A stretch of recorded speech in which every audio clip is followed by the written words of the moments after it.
மீண்டும் தூத்துக்குடி தொகுதியிலேயே போட்டியிட விருப்ப மனு அளித்த நாடாளுமன்ற உறுப்பினர் கனிமொழி இது ஒரு நல்ல உணர்வினை தருவதாக தெரிவித்தார். அவரோடு நமது செய்தியாளர் ரமேஷ் நடத்திய கலந்துரையாடலை நயம்பட சொல் பகுதியில் பார்க்கலாம். தூத்துக்குடி தொகுதியில இரண்டாவது முறையா மனு செஞ்சிருக்கீங்க, எப்படி பாக்குறீங்க மேடம்?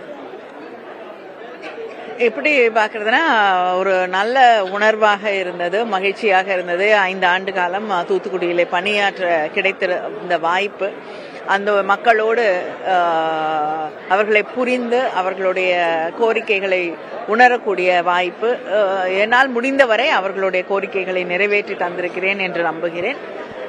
மீண்டும் அவர்களுக்கு பணிபுரிய, அவர்களோடு வேலை செய்ய வாய்ப்பு கிடைத்தால் மகிழ்ச்சி அடைவேன். ராஜ்யசபாவில இருந்திருக்கீங்க, லோக்சபாவில இருந்திருக்கீங்க, ரெண்டுத்துக்கு என்ன டிஃபரன்ஸ் இருக்கு மேடம்? எப்படி ஃபீல் பண்றீங்க? அது இல்ல, ராஜ்யசபால ஒரு காலகட்டத்திலே மிகச்சிறந்த சிந்தனையாளர்கள், பேச்சாளர்கள் எல்லாம் இருந்திருக்கிறார்கள். அப்பொழுது அது ஒரு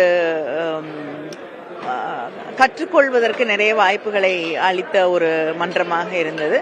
ஆனால் இங்கே மக்களவைக்கு வந்த பிறகு மக்களோடு இணைந்து வேலை செய்வது என்பது, என்னுடைய தொகுதியிலே பணியாற்றுவது என்பது அதைவிட இன்னும் மனிதர்களை புரிந்து கொள்ள, மக்களை புரிந்து கொள்ள வாய்ப்பாக இருந்திருக்கிறது. ஃப்ளட் அப்பயும் நீங்க ஃபீல்டுக்கு போயிருந்தீங்க, இப்போ கலாத்துல எப்படி இருக்கு? அதே போல கடந்த முறை தமிழிசை சவுந்தரராஜனை எதிர்த்து போட்டிட்டீங்க. இந்த முறையும் ஏதாவது பெரிய லெவலில் பெரிய வேட்பாளர்கள் மீண்டும் தமிழிசையே நின்றால் அல்லது நிர்மலா சீதாராமன் போன்றவர்கள் நின்றால் எப்படி இருக்கு மேடம் போட்டி உங்களுக்கு?